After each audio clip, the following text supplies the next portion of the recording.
Today, we're going to talk a little bit about rents. Prices have shot up in Beaufort County. Margaret Crenshaw is going to come in and talk to me a little bit about that. We're going to talk about the Hilton Head real estate numbers, and it's Mayfest time. Stay tuned. All right, so here with me is the lovely, talented, vivacious, intelligent, thank you. all-knowing Margaret Crenshaw. Not yet, not yet. Well, we learn a lot from you every day in the office about real estate too. Thanks for having me here today. It's so good to see you. It's so good to see you. So first, what's going on with the Hilton Head market? What do you think? What are you seeing? What's happening? A little more inventory coming to the market. Yeah. Which is exciting. I'm starting to feel a little bit, like I can breathe a little bit better for some of my buyers. Sure. Recently had a lot of chats with some clients who are thinking whether maybe they should wait to sell. And I say no to that. Yeah, what would they be waiting for? Well, in the short-term rental market, a lot of folks want to capture their rental income over the summer and maybe list in the fall. So with more properties coming to the market, I don't think that's a very good idea. I think take advantage now.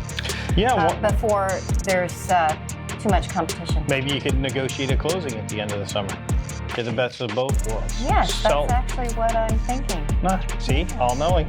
No, you. I learned it from you. All-knowing.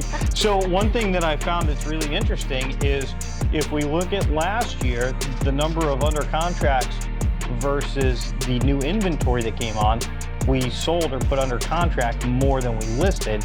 It's flip-flop now.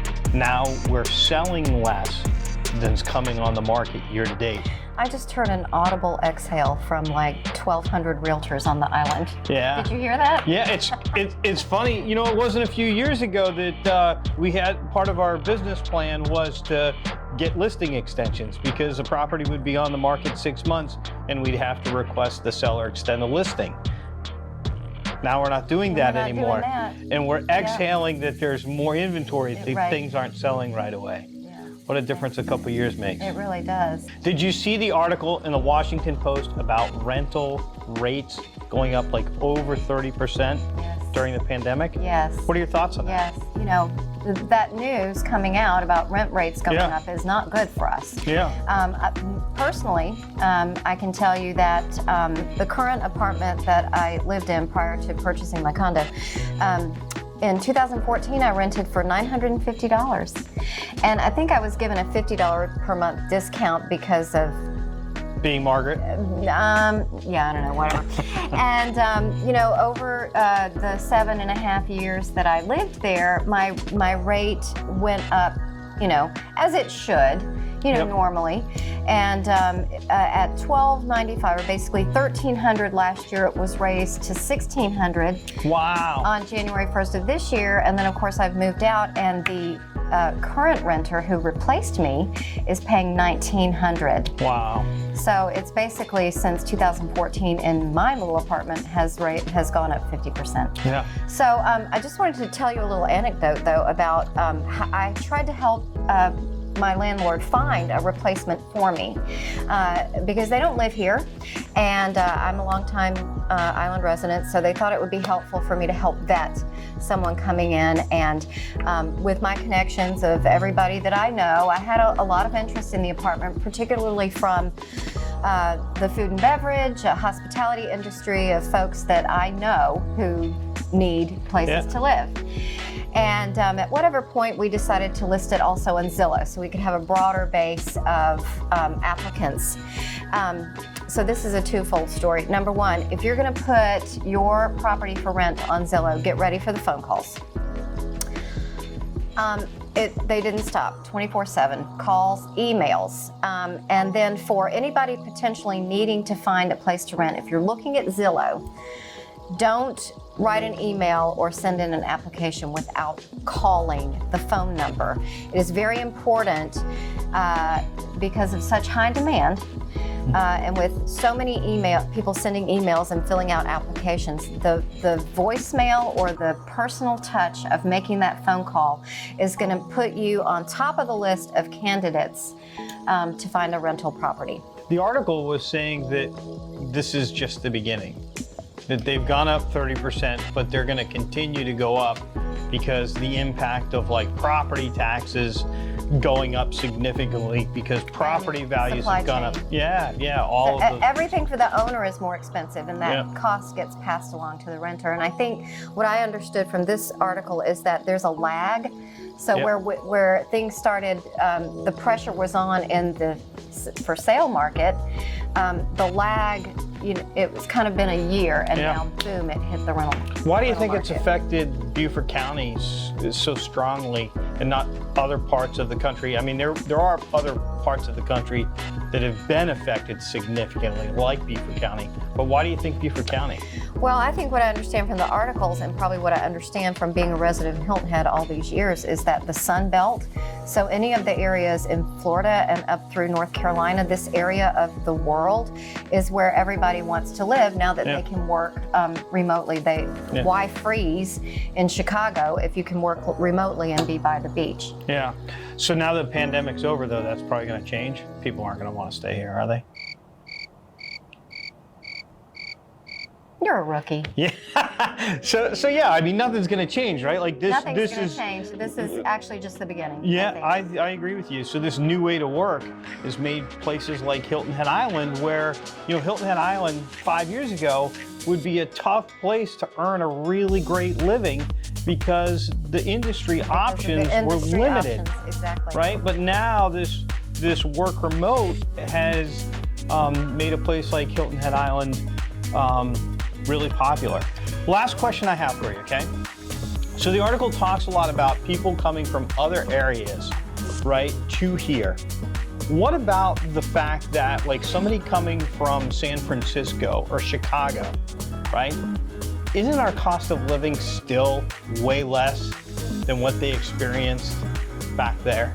Yes, when I read the article and it pointed that out, that why freeze in Chicago when you can work from warm, sunny South Carolina, and your cost of living is going to be cheaper. It kind of startled me for a second, because I do know that our workforce here, the hospitality workers, this is in a lot of cases right now not affordable. So we are experiencing a crunch on that. On those folks. On those folks. So as our folks who are working other industries are coming to the island and pushing our service workers out, then it affects all the industries: golf, tennis, restaurants, all the industries. If Margaret could, and I know you have a couple magic wands, but if you took one of your magic and a crown and you waved it and solved this problem, how would you solve it? Affordable housing.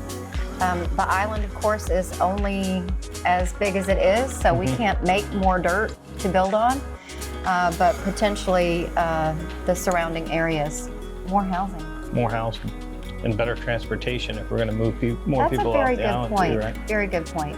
Yeah. Yep. All right, Margaret, thanks for coming in. You're welcome. Thanks for having me. All right, so it's time to talk a little bit about Mayfest. I have here Elizabeth Acuff. She's a Rotarian, and are you involved at all in Mayfest this year? I am. You are? What are you doing? You really want to know what I'm doing? Yeah, I'm I serving know. beer out of the beer park. Yeah! I picked the best job available at Rotary. Awesome. Maybe I could join? Yeah, sure. Come help I us. can serve Yeah. beer. Yes, you I can. can drink it too. Well, then we'll see how good that works out for you. Tell us what else is going on. What's Mayfest all about? So Mayfest started 44 years ago. Babby Guscio started that in 2009. It had gotten so large that Rotary came in and decided to assist in facilitating the whole event, because we have over 150 vendors this year with arts and crafts. We also have music set up.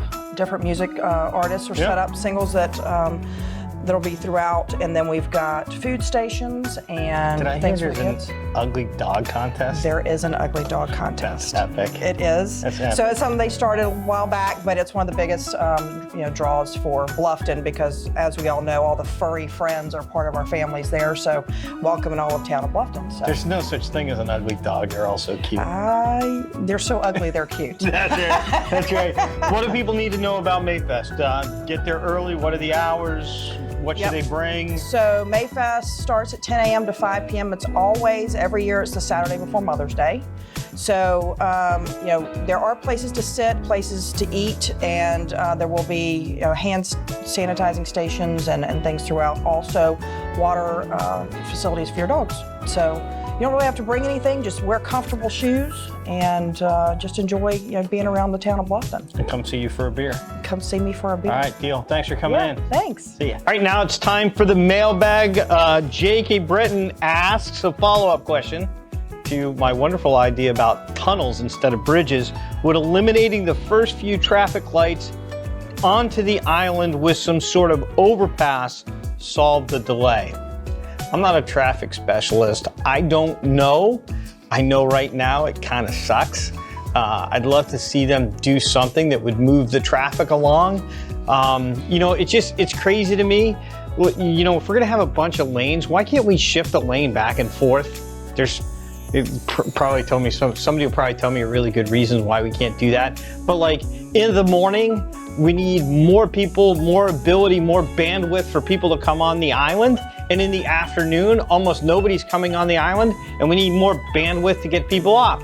So why can't we have like a flexible lane or something to help alleviate some of it? I know it's probably a stupid idea, but I'm a real estate agent, not a traffic specialist. Second question, Cameron asked, I came very close to buying a short-term rental property in 2018 and chickened out. They said this, not me, like an idiot. Is now a good time to try and find another one, or should I wait until price is lower? Cameron, prices are not gonna go lower. Me, what I would do is I'd find something. If you're gonna get some financing, I'd wait for a little dip in interest rates. I don't think interest rates are gonna go remarkably lower. I think they might go a little bit higher, so just wait for that day where there's a little dip, lock in, get on with life. Start enjoying the second home rental property. That'd be my suggestion. And next week, make sure you come back. I'm gonna be missing out on the next 2 episodes, gonna be doing some training elsewhere. But come on back next week. We're gonna have a special guest host and we're gonna talk about Bluffton. See ya.